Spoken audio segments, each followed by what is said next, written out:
12월의 첫날입니다.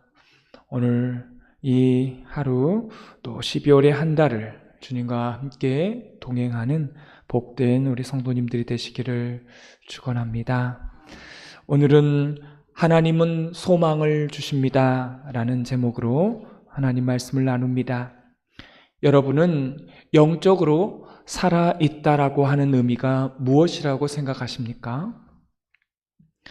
이것은 예수님을 믿어 하나님의 자녀가 되었다라는 의미이기도 하지만 오늘 본문에 의하면 기대하는 바가 있다, 소망이 있다, 또 기다리는 것이 있다, 이런 의미일 것입니다. 오늘 성경의 18절부터 25절까지 가장 많이 반복해서 계속 나오는 단어가 있습니다. 18절을 보세요. 장차, 앞으로라는 미래의 단어가 나와 있습니다. 그 다음 19절에는 피조물이 고대하는 바는 기다리고 소망하는 바입니다. 그 다음 21절에 보면 그 바라는 것은, 그 다음 23절에 속량을 기다리느니라, 24절에는 우리가 소망으로, 그 다음에 소망이 아니니라고 나와 있고 25절을 보십시오. 바라면 참음으로 기다릴지니라. 계속 소망에 대한 이야기가 나옵니다. 여기에는 두 가지 의미가 있어요. 첫째는 이 편지를 받는 로마 성도들의 삶이 그렇게 녹록한 삶이 아니었다라는 것입니다. 이것은 경제적인 문제가 아니라 예수님을 믿는다는 이유로 핍박을 받을 수밖에 없는 그런 위험한 상태였다는 사실입니다. 여러분, 이런 상태에서 예수님을 믿는 사람에게 가장 필요한 것이 무엇일까요? 그것은 바로 소망일 것입니다. 여러분, 늙은이와 젊은이의 차이점이 무엇이라고 생각하십니까? 많은 사람은 나이가 문제라고 생각하는데 그렇지 않습니다.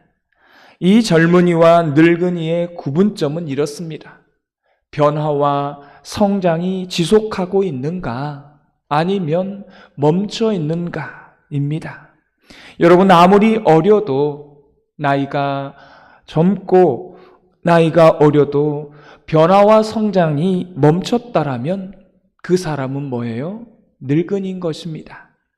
그러나 나이가 아무리 들어도 변화와 성장이 있다라면 그 사람은 정신적으로 젊은이인 것입니다.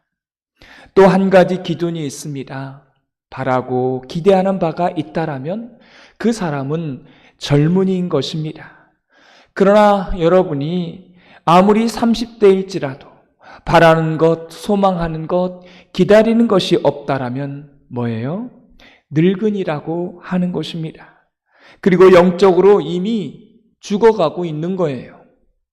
앞으로 여러분이 뭔가를 하고 싶다라는 그런 마음이 있다면 오늘 본문의 표현대로 기다리는 바, 소망하는 바가 있다라는 말입니다. 이제 여러분에게 묻습니다. 여러분은 젊은이입니까? 아니면 늙은이입니까? 우리가 연세가 있고 나이가 있지만 영적으로, 정신적으로 젊은이로 살아갈 수 있는 방법이 있습니다. 어떻게 하면 그렇게 할 수 있습니까? 나이가 들어도 뭐가 있으면 젊은이로 사는 거예요? 소망하는 바, 기다리는 바, 그것이 내 안에 있으면 우리는 늙은이가 아니라 젊은이로, 영적으로, 정신적으로 젊은이로 살아갈 수 있는 것입니다. 그럼 오늘 성경에 보니까 성도가 소망해야 되는 것, 하나님이 주시는 소망들이 몇 가지가 있습니다. 첫 번째입니다. 18절 말씀을 다 같이 읽겠습니다. 생각하건대 현재의 고난은 장차 우리에게 나타날 영광과 비교할 수 없도다. 아멘. 여러분, 옛날 성경에는 이렇게 나와 있어요. 장차 우리에게 나타날 영광과 좋게 비교할 수 없도다라고 나옵니다. 오늘 말씀을 통해서 특별히 하나님께서 고난 중에 있는 성도들이 있다라면 그게 로마 교인이든 현재 우리의 삶의 상황이든 이렇게 소망을 주고 있습니다. 어떤 소망입니까? 장차 나타날 영광의 소망을 말하고 있습니다. 고난에 처한 사람에게 인내를 강요해서는 안 됩니다. 참아라, 견뎌라. 여러분, 이렇게 해서는 안 돼요. 정말 힘들고 있는데 그냥 무조건 참으라라고 하면 안 됩니다. 왜 그렇습니까? 견딜 수 있는 힘이 없는데 사실 그 말은 누구나 할 수 있는 거죠. 그 말은 누가 못하겠습니까? 그런 말은. 병원에 가서 힘들어하고 있는데 견디십시오. 참으십시오. 그렇게 말하는 건 스님도 이야기합니다. 여러분, 스님들이 가서 병문안 가서 뭐라고 말하겠어요? 견디십시오. 참으십시오. 이런 말 하지 않겠어요? 우리도 그렇게 말한다면 스님이나 목사나 무엇이 다르겠습니까?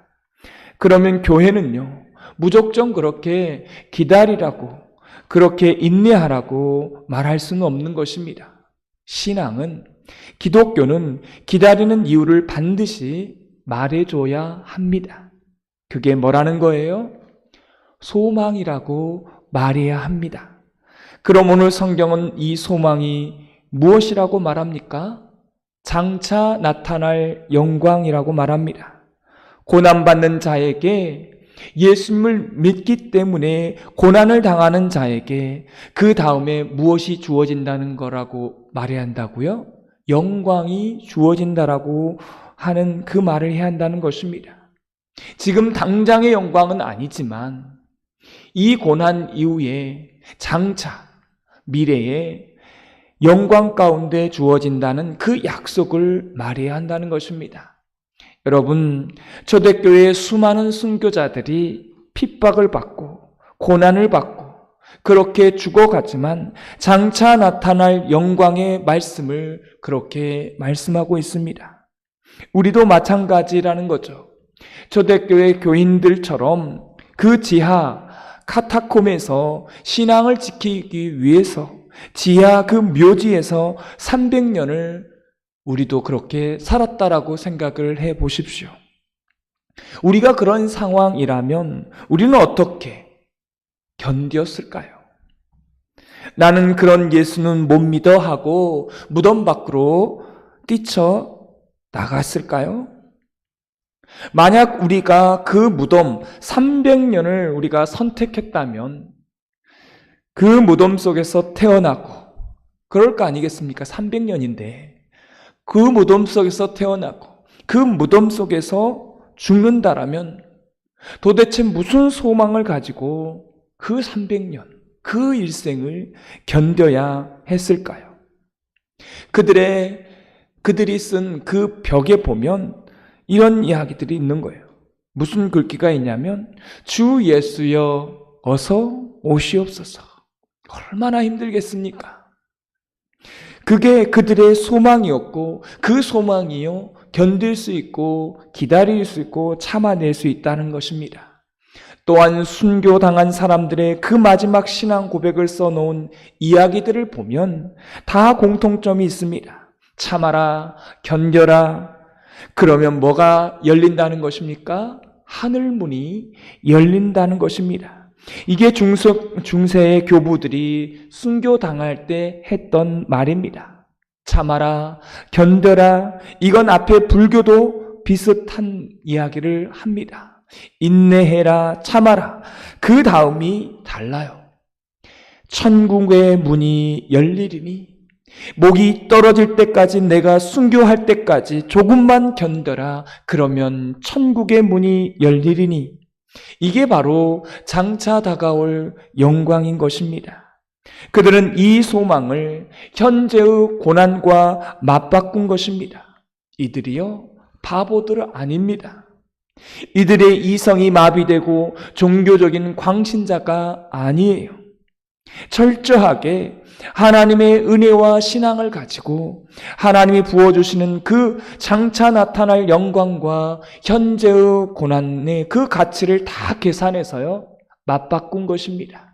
지금 아무리 힘들고 고난이 오고 고통이 올지라도 내가 장차 미래에 받을 영광, 이건 이 고난과 좋게 비교하지 되지 않는다라는 것, 그 믿음이 있었던 거고 그 소망 가운데 그렇게 다 참아낼 수 있었던 것입니다. 이거 없었으면요, 사실 그들이 견딜 수가 없는 거죠.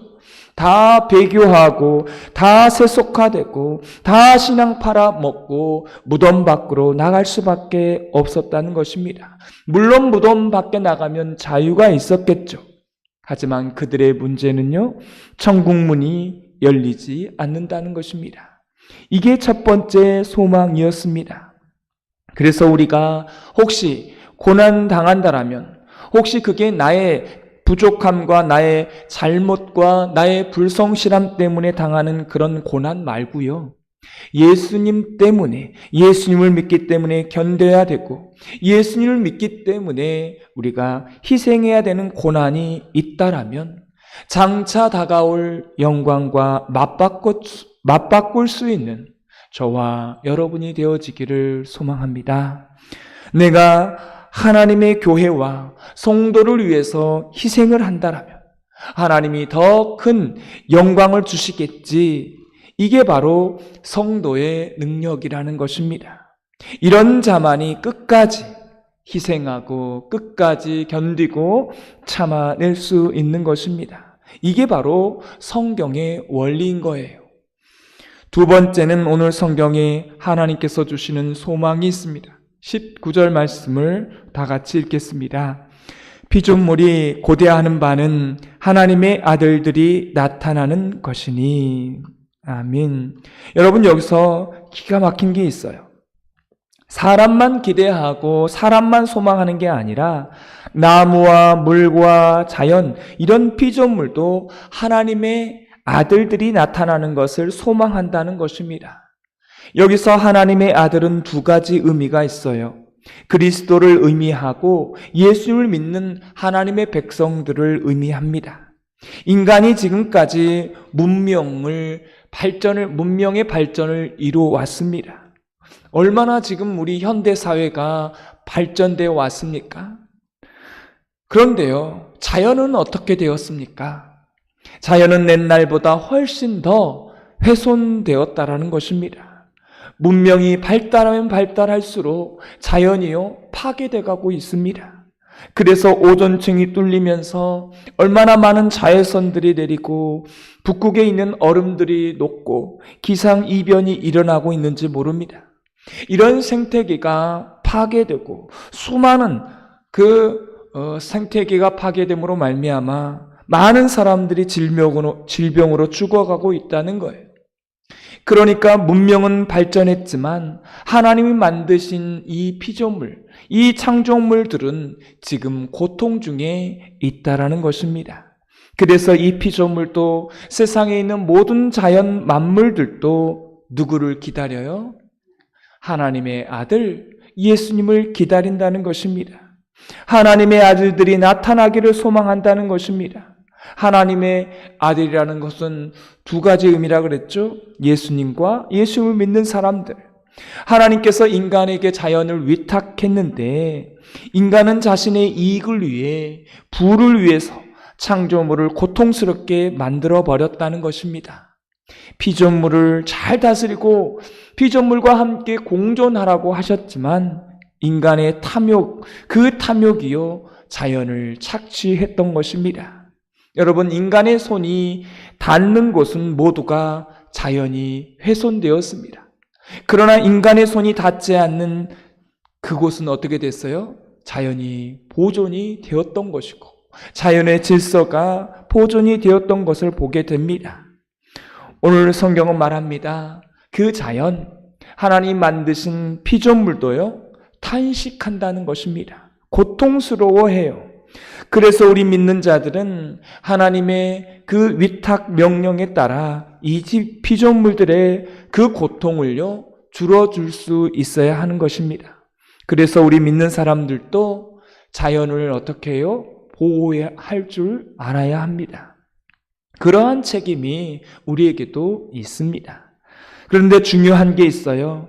이 거대한 자연 속에서, 이 세상 속에서 이 피조물들의 탄식과 자연의 훼손을 막아낼 방법이요 없다라는 것입니다.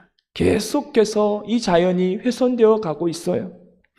사실은 인간의 탐욕을 맞설 수 있는 인간의 제도가 이 세상에는 없습니다. 그래서 궁극적으로 예수님이 이 땅에 오셔야 되는 것입니다. 그래야 인간의 탐욕과 욕심으로 훼손된 이 자연이 언젠가 완벽하게 회복되는 그러한 역사가 일어나게 될 줄 믿습니다. 여러분, 이런 기대와 소망을 가지고 있으면 얼마나 이 땅 가운데 예수님이 오시는 것을 기대할까요? 그렇잖아요. 이 자연이 다 파괴당하고 있는데 그래서 예수님을 고대하고 기다리는 것이죠. 저도 시골에서 살았고 태어났기 때문에 자연이 좋습니다. 그런데 도시에 살 수밖에 없는 그런 상황이죠. 그런데 저는 한 가지 기대가 있어요. 주 예수님 오셔서 이 훼손된 피조물들의 탄성을, 저들의 고통을 줄여주십시오. 그리고 살아있을 때 우리가 하나님의 자녀된 자로서 그 피조물들의 탄식을 줄여주는 그런 역할을 하는 우리가 감당했으면 좋겠다라는 그런 마음이 있습니다. 그래서 오늘 성경은 말합니다. 피조물도 그런 고통 가운데 있기 때문에 소망을 가지고 살아간다는 거예요. 오늘 성경은 결론적으로 말합니다. 그런 마지막 소망을 말씀하고 있어요. 24절, 25절을 다 같이 읽겠습니다. 우리가 소망으로 구원을 얻었음에 보이는 소망이 소망이 아니니 보는 것을 누가 바라리요? 만일 우리가 보지 못하는 것을 바라면 참음으로 기다릴지니라. 아멘. 오늘 여기서 성경은 우리에게 말합니다. 세상의 많은 사람들은 다 보이는 것을 소망한다는 거예요. 근데 예수님을 믿는 사람은 누구입니까? 보이지 않는 것을 소망하는 존재입니다. 그래서 약속은 보이지 않아요. 그러나 그 보이지 않는 약속을 어떻게 합니까? 기다리는 겁니다.